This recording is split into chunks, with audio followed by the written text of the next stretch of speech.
For some reason, they keep letting me come back up here. Every time I'm up here, I'm like, why are they letting me have the microphone?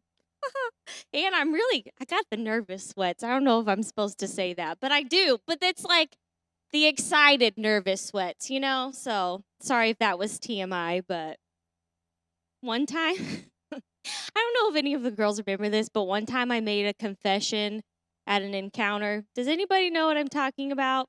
Yeah, well, don't worry, it's on. So that's all I'm going to say about that. If you know, you know. Anyways, sorry. I always embarrass myself a little bit, but that's okay. In January, the pastoral staff, we all shared a key to making 2021 the best year ever. And so now, moving forward, we also want to talk about now just how to take your year to the next level. And last month during my message, I spoke about my time in Rockford, Illinois, attending Master's Commission. And I feel like I always have to give an explanation of what Master's Commission is because it can sound weird to those who weren't a part of it.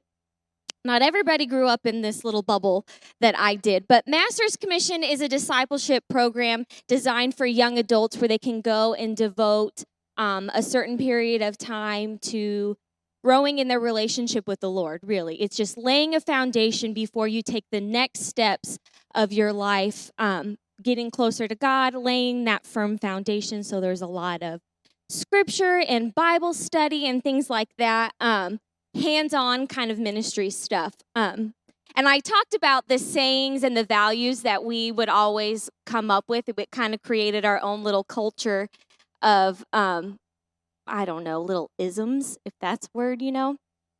But one of my favorites, and I'm sure my husband remembers this because anybody who went to Rockford knows this one. I actually have a mug in my house that has this saying on it because it's like iconic Rockford saying. And it is, do you know what it is? You don't want to get it wrong. You're afraid. It's make it happen. Make it happen. Doesn't matter what you've been asked to do, make it happen. I mean, it doesn't matter if you were given a paper clip and a rubber band and sent on a stage to do a kid service for 1,000 kids. Make it happen. And that's just what we did. Am I lying? That's how it was. Every day, make it happen. I don't care that I asked you to go and buy 5,000 cans of green beans and gave you a penny. Make it happen. It's just what we did. I don't know why I've been talking so much about my time in Rockford. I think maybe I'm just feeling like I go through these periods of just feeling super nostalgic and like all up in my feels, you know, like looking back. And maybe because it was such a big part of my life, like I feel like childhood, high school years, and there's this time that was like my college years. That's where I spent my time. And then married life, like, I don't know. So I'm all in my feels about it, but it was really impactful on my life. Anyways, in 2009, a historic flood hit Atlanta, Georgia. It wasn't because of any particular thing. They just had this very rare flash floods that happened. In fact, over 20,000 homes and businesses were covered in water, destroyed. Streets, bridges completely submerged. People were stranded in their cars. There were quite a few deaths that happened, and mostly because people were trapped in their cars. It was so quick, and people couldn't get off the roads. In fact, I even saw that Six Flags, so all the roller coasters, was flooded out. Like the tallest parts of the roller coasters were covered in water. You can Google it. Please don't get your phone out right now. But you can Google it and see these crazy pictures of this flood that happened. And so in Master's Commission, we partnered with an organization called Operation Blessing, and we went to help out in the relief in Atlanta. And at the time, I was on support staff in Master's Commission, so my time as a student was over. And really, support staff is just a fancy way of saying that I was like on full-time staff, but got paid like not a full-time salary. That's pretty much what that meant. It sounds a lot fancier probably than what it was. But anyways, so we were going on this trip, and if I'm to be completely honest, I was not excited to go, which sounds really terrible because I know I'm supposed to be a servant, but if I'm being honest, I was not excited to go. And it really had to do because of this guy over here. We had started dating a year before, and when I had finished my time as a student that summer, I had to decide if I was going to go back as a staff member or if I was going to move to Richmond. And I really wanted to move to Richmond. Yeah. But for whatever reason at the time, God told me to wait and to stay in Rockford, and so I did. And again, maybe I was feeling nostalgic because if you don't know, Pastor Josh and I actually met the previous year doing hurricane relief with Operation Blessing, but for Hurricane Ike. So I was just in this weird spot of like, I really wanted my boyfriend to be with me on this trip because we did the last one together. So I felt like we needed to be together. And I really didn't want to be in Illinois, if I'm being honest, which I just feel like it sounds horrible, but that's just where I was in life. So I didn't want to be on this trip, but here I am anyways. And I was really trying hard to be present and work hard. I was actually, because I was on staff, I was like leading a team of students. So I was like, all right, I need to make it happen. I need to be all the way there. And then I'll just call Josh every night and cry to him and complain. And that's really what I did. I don't know if you remember, but every night I complained, like, it's so hard and I just wish you were here. It was really lame. But after working for a few days, it was time to start on the outside of this home. I don't know if I said this or not. My team was in charge of helping restore and rebuild one of the homes that was destroyed. And so we were gutting, and I don't know why they had me there inside. We were like gutting walls, hanging drywall, and mudding. Like, it was so ridiculous. Like, who let me mud a house? It was so funny. But anyway, so we're like rebuilding this house, and it came the time that we needed to go and start working on the landscaping. And so they assigned me again. I don't know why me, but they assigned me with a team of students to go outside and start on the landscaping. Okay, I can do this. Not a problem.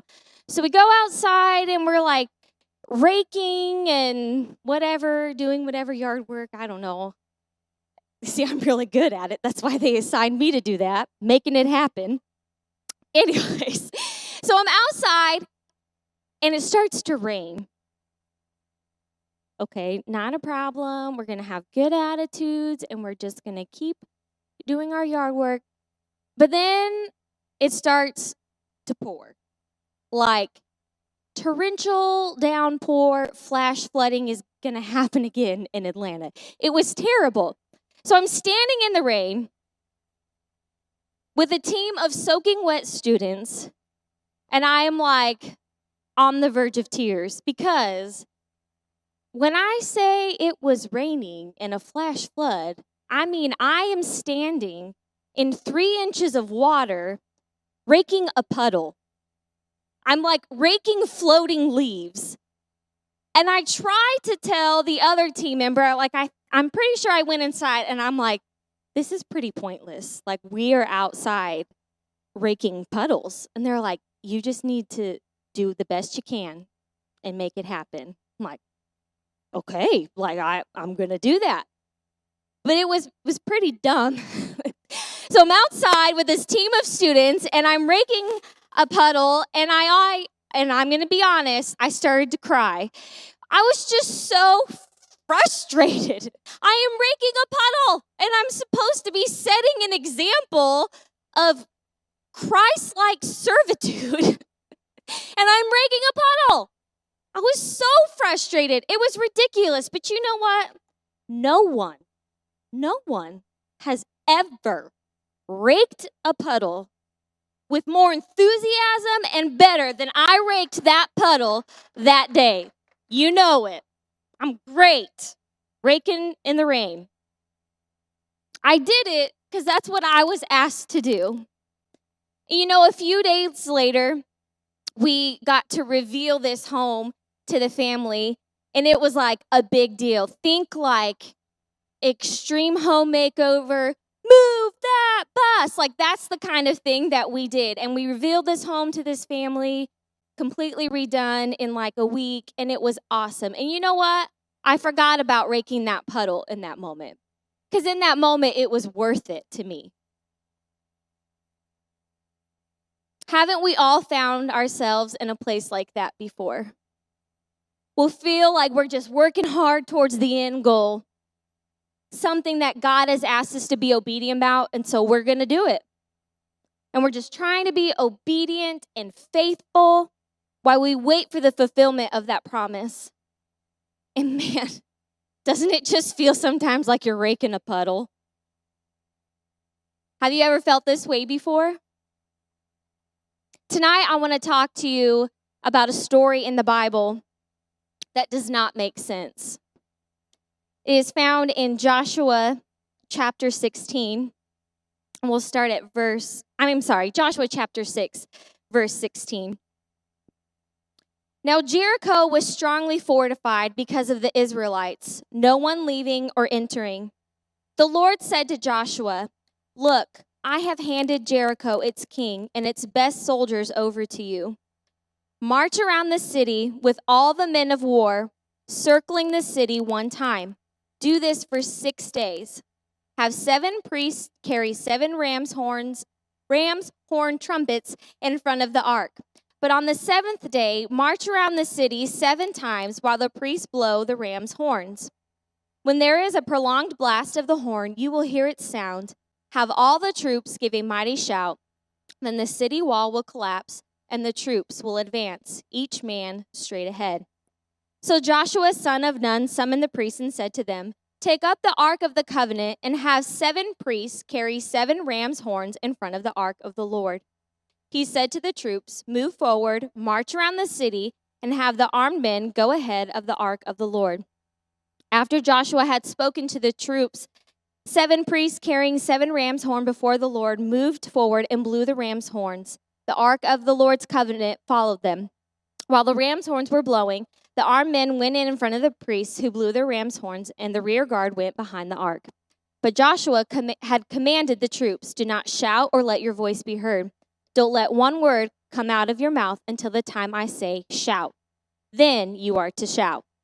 So the ark of the Lord was carried around the city, circling it once, and they returned to the camp and spent the night there.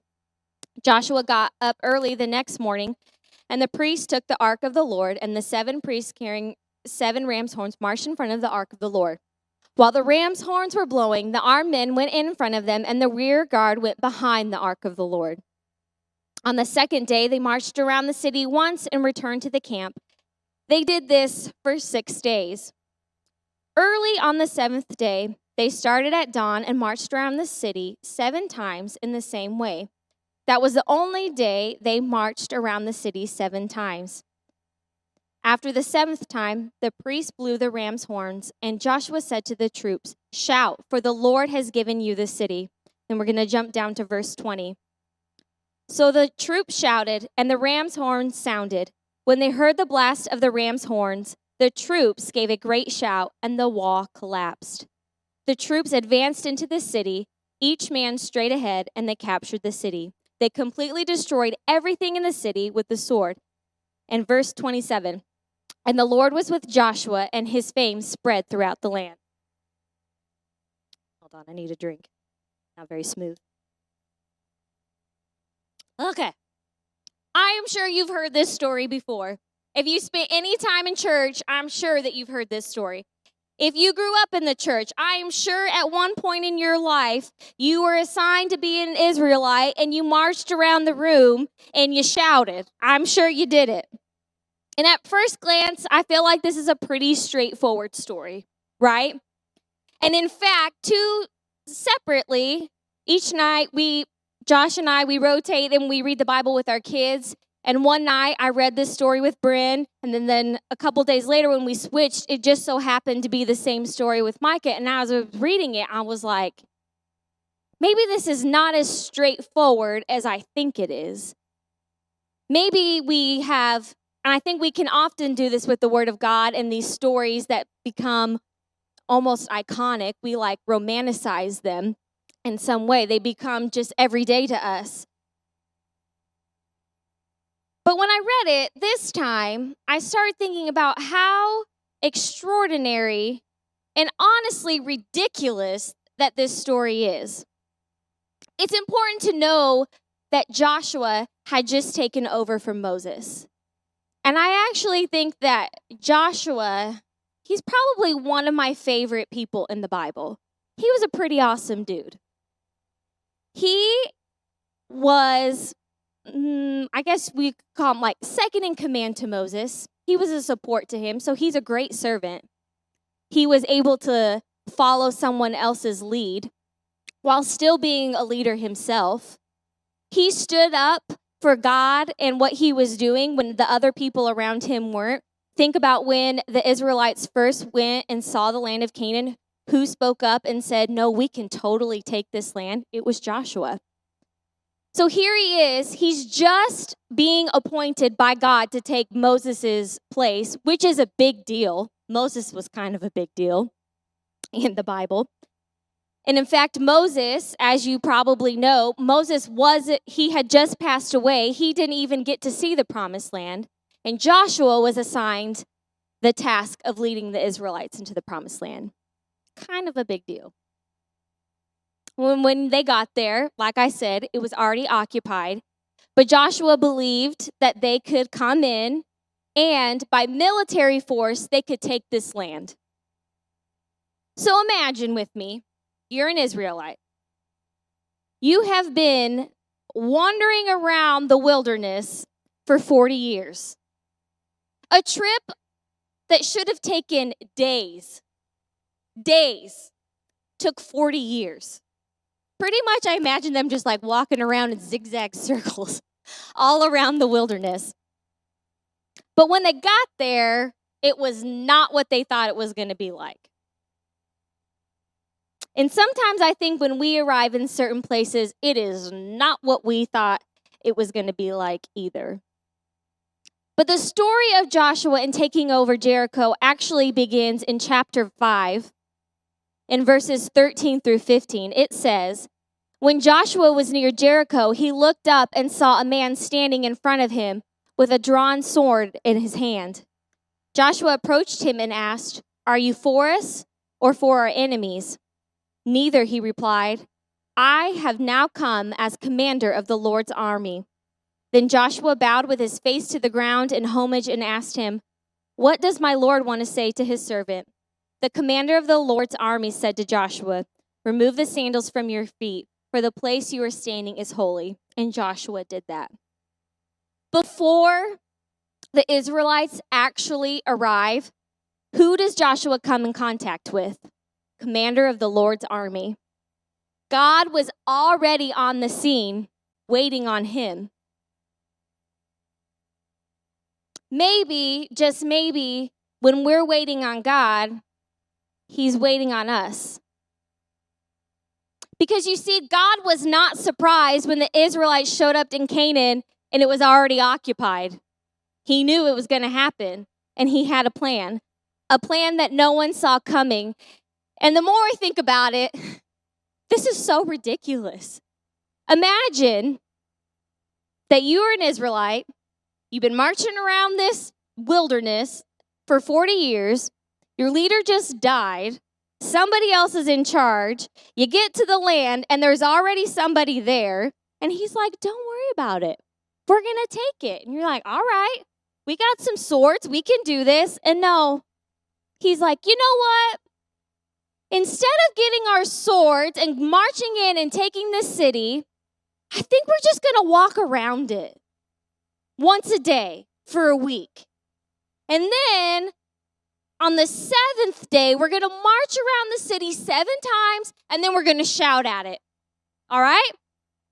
Can you imagine, first of all, how dumb Joshua probably felt when he had to deliver this message to the Israelites? He probably felt pretty ridiculous. We're going to shout at the wall and it's going to fall down. Okay. And then can you imagine being an Israelite? And I imagine their reaction was the same. It was like, okay. Whatever you say. It sounds pretty dumb. What if they did all of that? I imagine being Joshua, and he's like, going to march around it. All right? All right. And then I imagine he's thinking, what if we do this and nothing happens? But I think that Joshua, he trusted God. He had been there. I don't know if you realize this, but he had been there since the beginning. He was there in Egypt when they were delivered. So he has been there from the start to the finish of every miracle that God did for the Israelites. But the question is, did he trust God this much? I think he remembered all of those times that God has showed up and provided for them every step of the way. And I think he thought, he did it before, surely he'll do it again. And I think Joshua decided that he would trust God even though he didn't understand what he was asking him to do. And you know what? I think Joshua was a puddle raker. He was willing to rake those puddles. And man, did God show up. I imagine Joshua on the last journey around Jericho. It's the 7th day. They're on the 7th circle. And they're nearing the end. And they get there, and he's like, all right. 3, 2, oh, please make this work. 1, shout!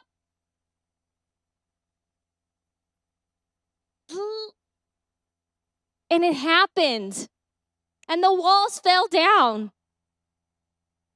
Because ultimately, this was God's war, not theirs. And everything that God said he would do, he did. Joshua and the Israelites showed their loyalty and their obedience. And this miracle was predicted based on their obedience. And really, the Israelites were involved, but ultimately the battle was the Lord's. In the middle of the strangeness of the ask, he showed up. It was predicted earlier in Joshua that this battle would be won. So it really shouldn't have been a surprise. The Lord had said to Joshua in Joshua 1:5, no one will be able to stand against you as long as you live. I will be with you just as I was with Moses. I will not leave you or abandon you. And then that promise just continued and later reiterated by David when he said in 1 Samuel 17:47, and this whole assembly will know that it is not by sword or by spear that the Lord saves, for the battle is the Lord's. He will hand you over to us. All of this was not just so that Israel would get the land that God promised them. Yes, it was a fulfillment of God's promise, but it was ultimately so that God could be with them and bless them as they honor and obeyed him, because that's what he does. I can't help but feel in my spirit that we are on this precipice of something great. I can feel it, like in the depth of my bones, that something's happening. I feel this hunger and longing in my heart that is so deep. And I feel like it's so close within my grasp. And I don't know if you feel like that. If you were in here on Sunday morning, it was here. I walked into the service. I actually wasn't even supposed to be in the service on Sunday. I was supposed to be with the littles in the farm, but on this particular day, I only had one student, and that was my own daughter. So I sent her across the hall to the other class so that I could come and be here. And I walked in, and I was honestly feeling a little bit empty, just feeling like, I don't know, my cup was empty, you know? And a few days before, I actually had written in my journal, kind of in a moment of frustration and just being like, I'm not asking you to like answer my prayers per se, even though that would be awesome. But I'm just asking you to like show me a sign that you're there, that you're hearing me, that you're involved in this. Like, I just feel like I need something. And from the moment that I walked in this room, his presence was so thick. And I knew that he heard me. Sorry. He heard me. And in fact, one of the very first verses that Pastor read was one of like my life verses, that at a moment when I had found myself in a place like this, that God had spoken over me, and those were the first words out of Pastor's mouth. And it was like this big sign was waving in here, and God's like, I hear you. I got it. I'm pretty sure that I wept through the entire service. I actually, when it ended, I was speaking to someone. I'm like, is my face like totally melted? Because I'm pretty sure I just cried. Because his presence was so thick and tangible in this room. And I just knew, and like I said, he didn't answer the prayers that I've been praying, but I knew he was saying, don't worry, girl, I got you. And that's all I needed. Friends, we are on the edge of something great. But what if, because it doesn't make sense and we're unsure, do I trust him that much? That he's not getting it wrong? Is he doing something right in front of me that I could miss? Because it's not what I thought. What if we are on the 7th circle of the 7th time around? It's a risk, and it doesn't make sense. But I believe that God is asking us to do something today. I believe he's asking us to see through some walls. Not talking about some weird Superman X-ray vision here. But we have the power. We got to enter into our minds that we can see through walls. Stop looking at the walls in front of us and focus on what's on the other side. So how do we see through walls? The first thing you need to do is trust in God's plan. Plain and simple. We've all heard this verse before. Jeremiah 29:11, for I know the plans I have for you, declares the Lord, plans to prosper you and not to harm you, plans to give you a hope in the future. I personally feel, I wrote my own version. It should read like this. This is the Kristen Holdeman version, KHV. For I know the plans that I have for you, plans that don't make sense, that will challenge you and lead you to places you didn't originally think. But don't worry, because these are plans to prosper you and not to harm you, plans to give you hope in the future. But you're going to have to trust me because it might just get a little bit bumpy. When I was I know I'm not supposed to add to God's word, so please don't think that I'm like, this is the Kristen Holdeman version. When I was in high school, I knew that I was called into ministry. And I was trying to figure out, it was my senior year, and I was trying to figure out what I was going to do next. I knew there had to be more than what I was doing, and I longed just for something more and something deeper. I was in my room praying and trying to seek what God wanted from me. What should my next action step be? And I felt like I knew I wanted to go to something like Master's Commission, and then he dropped it in my heart that I needed to move to Illinois. At the time, my dad thought I was making the wrong decision when I told him. In fact, he did tell me I was making the wrong decision. He wanted me to go to school and thought I was wasting my time and my money. And it's okay that I'm saying this because we have since talked about it. And he actually has apologized to me and saying I did the right thing because I chose to be obedient to what God was asking me to do.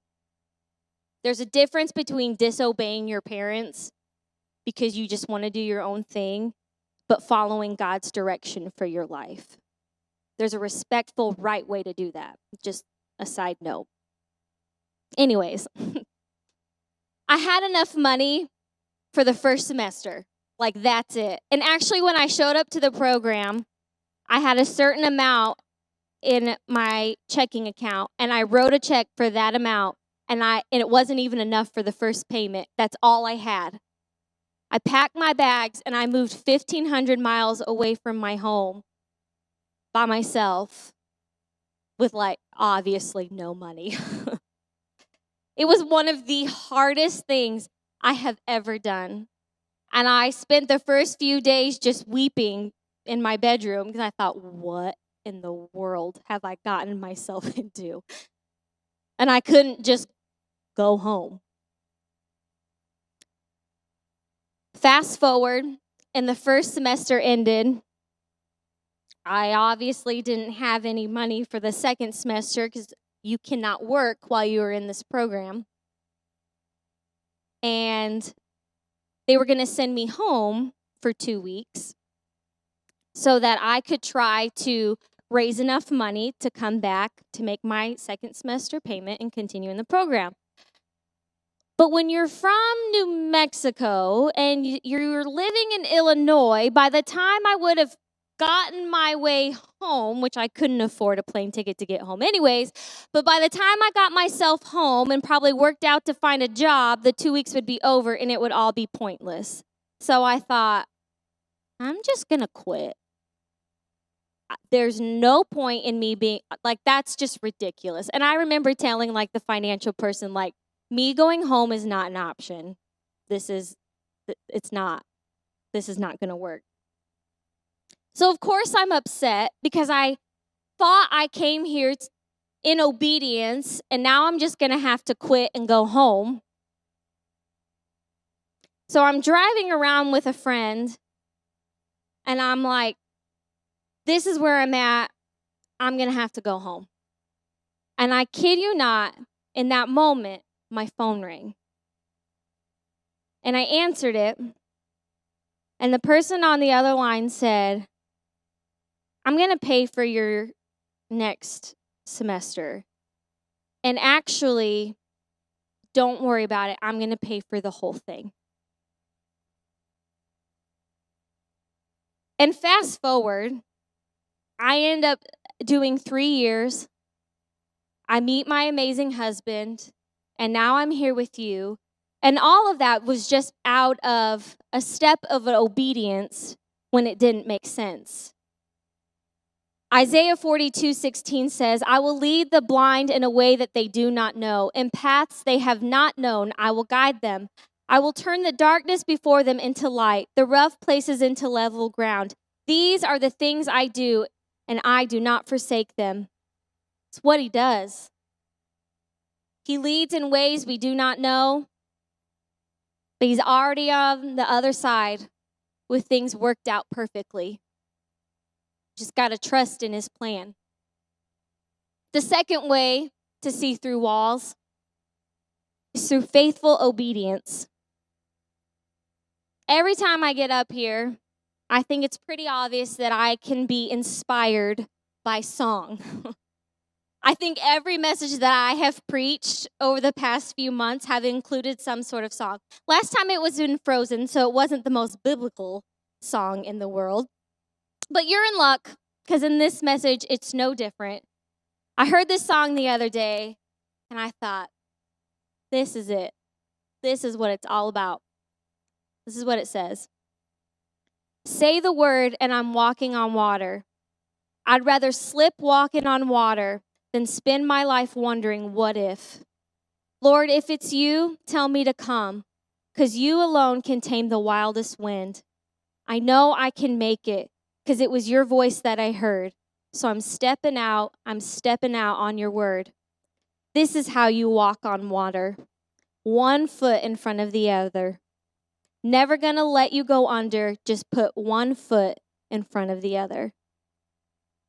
One foot in front of the other in daily obedience. Simple things in everyday life, obedience. One foot in front of the other.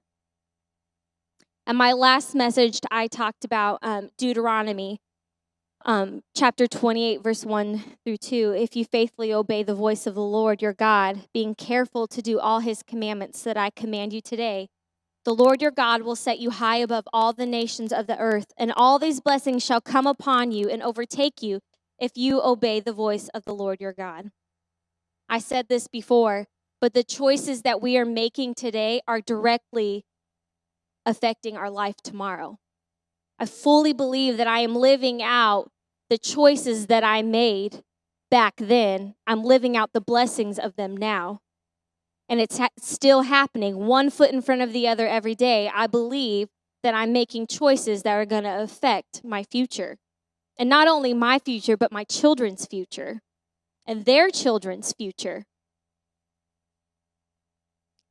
Recently, my grandparents celebrated 70 years of marriage. The thing about it is, they have not been physically in the same room since probably March. My Meemaw is in a home. She has suffered multiple strokes and has dementia. And like I said, she lives in a home, and like most, their doors have been closed. But every day, my papa goes and visits her, and he's not allowed to go inside. So he goes to her window every day, sometimes twice a day. And he brings his own stool, he packs with him, and he sits in front of his window. And most days, they can't even speak to each other. Sometimes there's a nurse who has the time to let them speak on the phone to each other. But most of the time, he's just sitting at the window, and he puts his hand on it and talks to her, makes faces at her. Because some days she knows who he is, and some days she doesn't. But he's there every day. So for their 70th anniversary this week, the nurses were really sweet, and they threw them like a little wedding reception. And this time, they let him in the building, but they were not in the same room. They had to be separated. They were in separate rooms, like with a glass wall. So they sat there and had cake together, and it was precious. I don't want to share the pictures, but it was just precious. And they just cried and had cake together. Got dressed up, separate but together. But to me, that was just one of the ultimate examples of just like faithfulness, 70 years together, shows up every day just to be with her. That's faithfulness. Keela spoke last week about being intentional. And she said something that really has stuck with me. She talked about how if you have a fixed income, that you could write your tithe envelopes out for the entire year in advance. And, you're saying, I don't know what's going to happen 6 months from now, but this money is God's. That's faithful obedience. Pre-decision decisions. she also said, and I love this. When I was listening on Facebook, I had to go back and listen to it over and over. It's not God's job to align his plan to your heart. It's our job to align our heart to his plan. Come on. If you want to see through walls, to see what God's already doing, you got to be faithful. And you got to push yourself even when you don't understand. Deuteronomy 28, I just read verse 1 through 2, but it continues. And if you faithfully obey the voice of the Lord your God, being careful to do all his commandments that I command you today, the Lord your God will set you high above all the nations of the earth. And all these blessings shall come upon you and overtake you if you obey the voice of the Lord your God. Blessed shall you be in the city, and blessed shall you be in the field. Blessed shall be the fruit of your womb, and the fruit of your ground, and the fruit of your cattle, the increase of your herds, and the young of your flock. Blessed shall be your basket and your kneading bowl.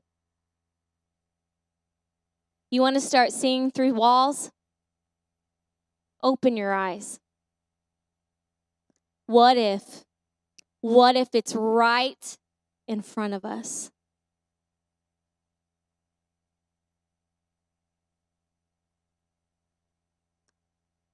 I preached a message in September called It's Day 3. And I spoke about the story of Lazarus and how the responses of Mary and Martha showed their depth of their relationship with Jesus. And I talked about how each of them came to Jesus and were upset in their different ways because Lazarus had died, and they thought Jesus was going to show up and not raise him for the dead. They thought he was sick, and they thought he was going to show up and he was going to heal him. But instead, Lazarus died, and then the Lord showed up, and he was not the least bit bothered by it, and he raised him on the fourth day. And I talked about, what if it's day 4 and it's about to happen? And I believe that maybe that it's happening right in front of you, and it's happening right in front of me. We are knee deep in a miracle, and maybe you don't even know it. That the fulfillment is unfolding in front of you as we speak. But we're so busy looking for that end result that we don't see that it's happening in the here and now. I could have been very busy this past Sunday and focused on the prayer that God wasn't answering, and I would have missed the moment that he was trying to have with me and speak to my heart in the midst of it all. I want to be the kind of person that God can trust. That he doesn't have to worry about what my reaction is going to be. Or he doesn't have to worry about what he's going to ask me to do, because he knows that whatever circumstance I find myself in, I'm going to trust him. I want to be that kind of person. He doesn't have to worry about me. He doesn't have to look for somebody else. And I think that's what he saw in Joshua. Because, to be honest, Moses was a great man, and he did so much for the Lord. But God had to look for somebody else, because Moses wasn't always so obedient. He can trust me. And he trusted Joshua. Because this battle that we find ourselves in is the Lord's. And it's his victory. The role of Israel was really quite small in the grand scheme of things. It wasn't military. They just simply marched, and they blew their trumpets, and they shouted. But at the end of the day, they showed their obedience to God's plan. And it was God who fought the battle. And I feel like God is looking at us and being like, hands off, because I got it. God needs people who don't look and just see a wall, but people have the faith to see what's on the other side.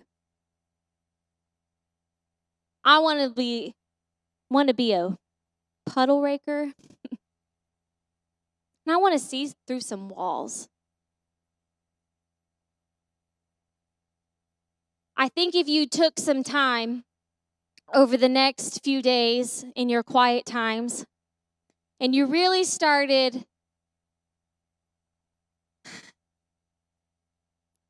looking around you and spent time asking the Lord, I think you would see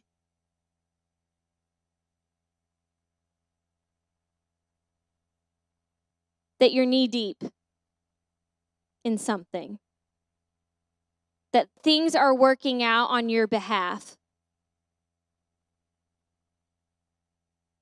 But the details are small and we're overlooking them. And I think we all need to take some time and really search and open our eyes to see what God is doing. Because I think we're about on that 7th time around, and that 7th day, and it's about time to shout, and the walls are going to fall. And in the meantime, I've got to start seeing through some walls. Let's pray. Father, I love you. And I'm so grateful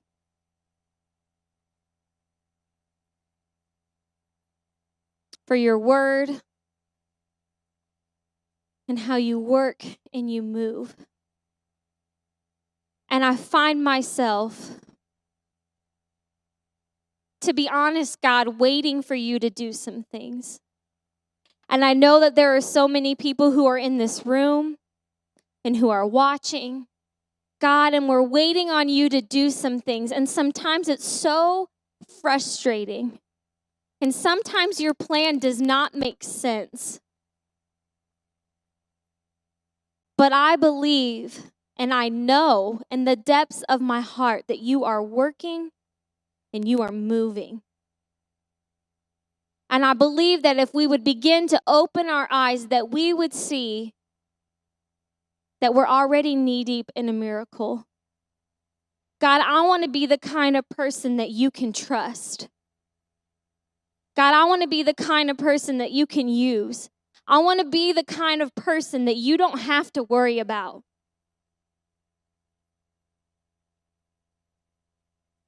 God, open our eyes to what you're doing around us. Help us to see that the miracles that are already happening.